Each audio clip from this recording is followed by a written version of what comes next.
Hi everyone, thank you for joining me for the Fab with Foil blog hop at ScrapnStamp.ca. I have questions about Bristol's cardstock quite a bit, and this is just to let you know that there are two different kinds of Bristol. There's a smooth finish and a vellum finish.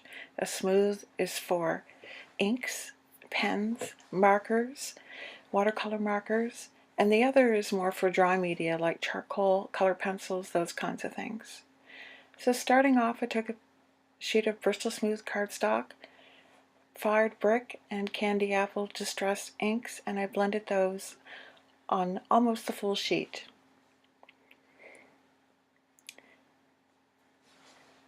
I'm using Ranger foil, which is really good. You can use it with your fingers or with a popsicle stick or a tongue depressor, anything that's smooth. No need for a laminating machine or anything like that. The packet that I had didn't have red or gold or any of the typical colors that would go with a Valentine card, which is what I'm making for my husband. And so I had to think of a way to make what I had look more like a gold. So the closest I had was an orange sheet of foil, and in order to tone down the orange you would have to have an orange base red, which is what the candy apple red is. So I applied that, and you'll see just how nice it looks as this progresses. You don't have to have a really smooth blend with distress inks. I'm just kind of a nitpicky type when I do anything, so I kind of overworked this, but it's okay. It still looks good, but I'm just trying to tell you, you don't have to go this particular with what you're doing. So I wanted to make one end a darker red so I could see how the black looked against it, and then after I finish with the bottom part of that, I reintroduce the candy apple red. So the first 2 inches are really just the fired brick. I spritz some water, and I didn't really matter too much where it went, and then I'm wicking it off with some kitchen towel and then drying it with a heat gun, making sure that you don't scorch it because it's easy to do. And then I just run this in a few different directions. Now I'm bringing in the oxide inks in the same colored fired brick and candy apple, applying the fired brick down at the bottom, continuing with the same layout of color as I did with the ordinary distress inks. And then once I have that where I want it, I carry on with the candy apple red. They look quite different than the regular or ordinary or first distress inks that we had the pleasure of using.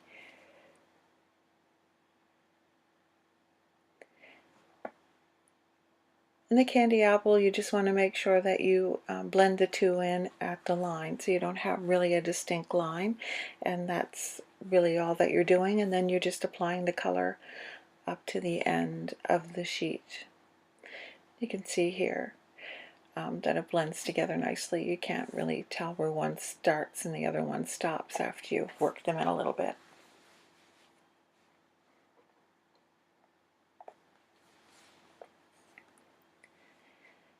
And the candy apple covers the whole sheet right to the very end.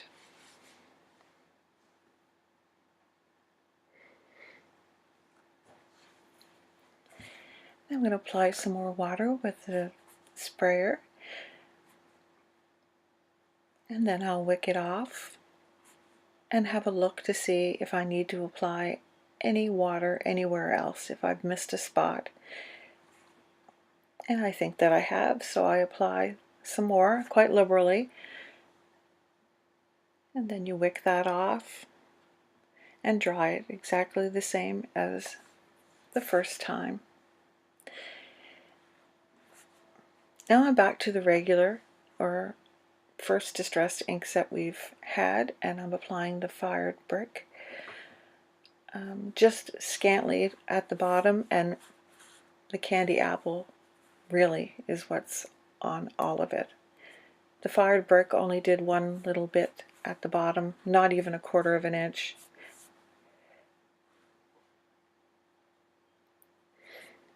And now I've got a pretty good blend, and as you can see, you can't tell where there was heavy-handed or where it was scant. It looks fine, just the way it is. And Distress inks move wonderfully on Bristol Smooth. So if you're having trouble with blending and you have the Bristol, check to see if it's the vellum and try to get yourself a pack of the Smooth. And more than just Strathmore, make it as well. I haven't had much luck with the Concord or the, my goodness, what's it called? Anyway, the other one in the blue. I haven't had much, Canson, I haven't had much luck with that vellum. And here I am just applying a little more of the fired brick towards the end. And that was just the first Distress inks that we've had the pleasure of using.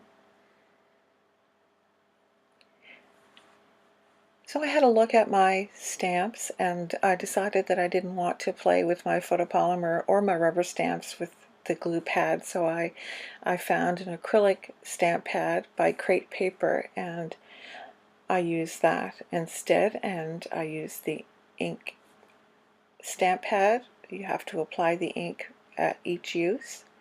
So I tried the black on the bottom, and I decided that I really didn't like it, so now I've moved on to the orange. So with stamping this acrylic stamp, they don't work as well as the photopolymer, so any spots that are missed here are really operator error, because this foil from Ranger works really well.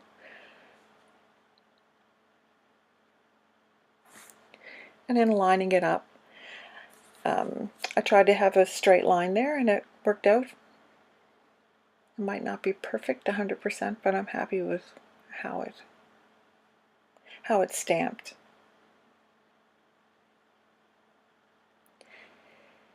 So these come in little sheets, almost as big as a card front, and you just apply it. You can apply it with your finger. I have a tongue depressor or a wide popsicle stick that I'm using here that you can get in craft stores or even dollar stores. And so yeah, I'm just giving this a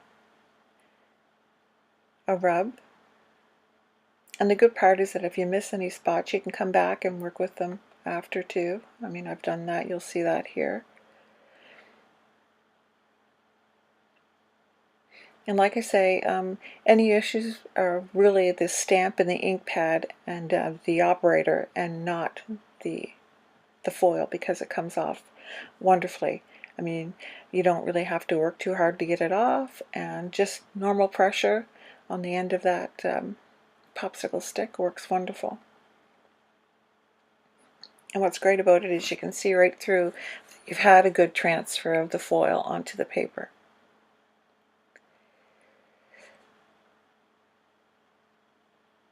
And as you can see, now that we have a little bit of it laid down, the orange and the red background cancels out a lot of the orange on the paper, and it comes away with almost like a bronze, brass, kind of gold color, which is really what I was looking for, because I like red and black and gold on a card, especially for a masculine card, which is what this is, a masculine Happy Valentine's Day card.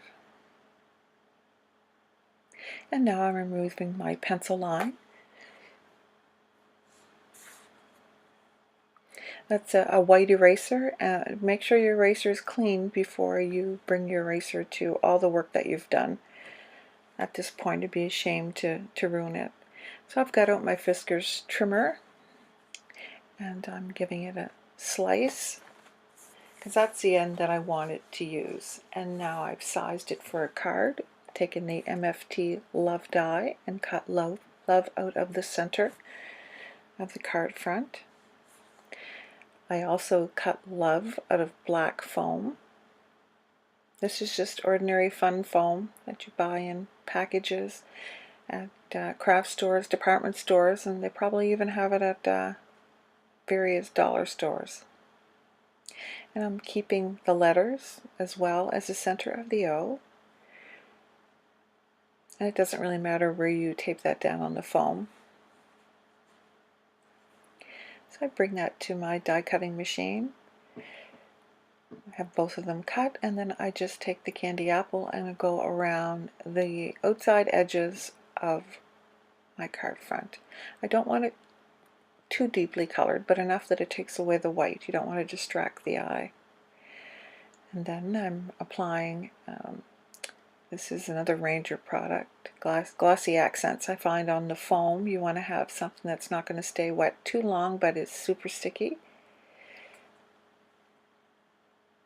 And I apply my card front to a piece of foam. Now this is a little shorter width-wise and a little longer lengthwise, so I have to cut this off with a long pair of scissors. Now I'm matching up the letters, so the red colored letters that were cut out first onto the foam, and I'm using the glossy accents as well as a glue pen. I should have used the glue pen a little more so that I didn't get the adhesive on the tips of a couple of the letters, which I take off later. And I'm pretty finicky. I want to make sure everything is lined up perfectly. So I have the L and the V done there, and now I'm working on the O. If you're going to do this, make sure that you don't put foam to the back of the center of the O. That needs to lay flat onto the foam because we want these letters to have dimension. Now, my husband doesn't like glitter and sequins or anything too much on cards, especially when they're for him. So this foil was just enough to add a little bit of pizzazz. If you're going to make this card, obviously you can decorate this and embellish this however much you like, but men typically don't like to have too much flash and bling, at least the men in my life.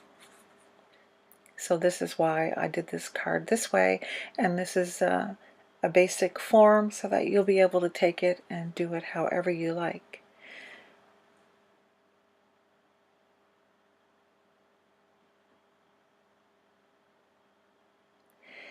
And now that I've got the O glued, I attach that. Also, another hint is that however you cut the foam, make sure you have it up the same way when you apply the back of your printed paper cutout to the foam cutout. So if you get it flipped, it's not going to glue the way you want, which is what happened here with the letter E. So I realized that when it wouldn't line up, and I redid it. And I just applied a little bit of pressure, and now that that's set, I'm taking the candy apple and ever so lightly going over the top of the letters. Try to keep the blending tool level so that you don't dip down and hit the card at all with the blending foam. You just want to tickle the top of the letters, or image if you're using an image instead of letters.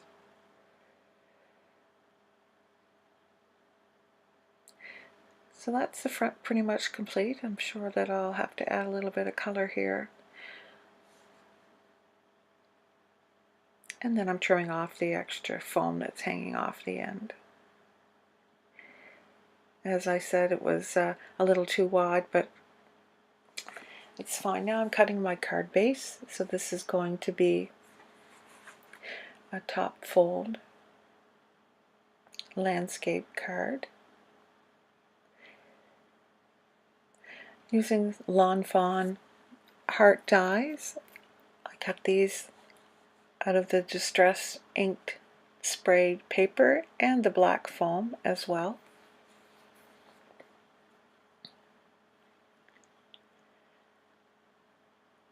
And bring them back from the die cutting machine. The great thing about this little die is that it does an assortment of sizes.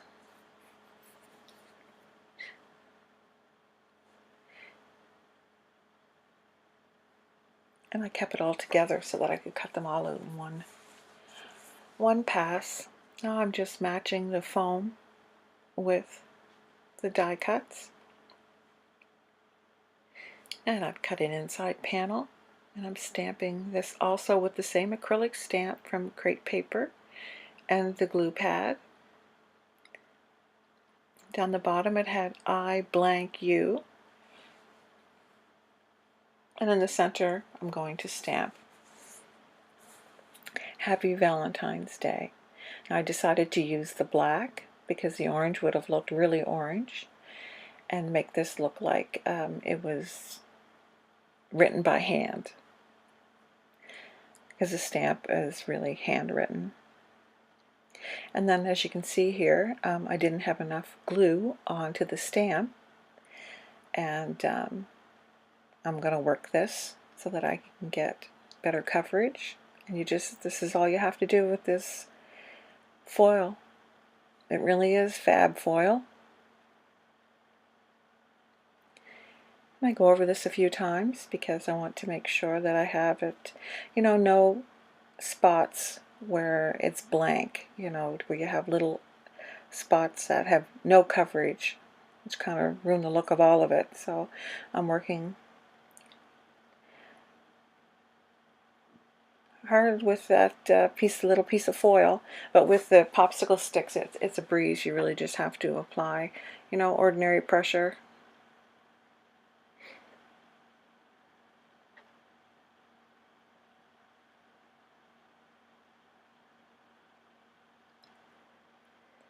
And as I mentioned, the great thing about it is you can see the transfer through the foil. So I had some of this holographic color, and I thought, well, I'll add some of that onto the letters so that I'll have a little bit of glitz on there, but not too much.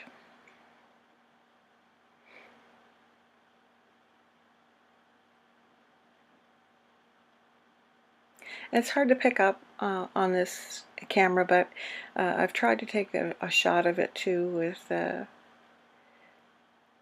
with my phone, and it didn't show too well either. But when you hold it in your hand and the sun shines on it, you can see it skips over the top of the letters. It's really quite nice.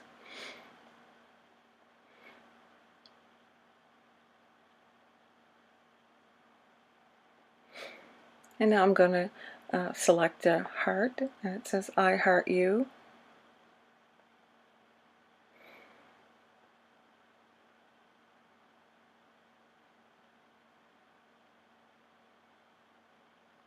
And my little pokey tools there is removing any glue that I might have extra that I don't want, and I just set that on there for a couple of minutes to have that on there nice and firm.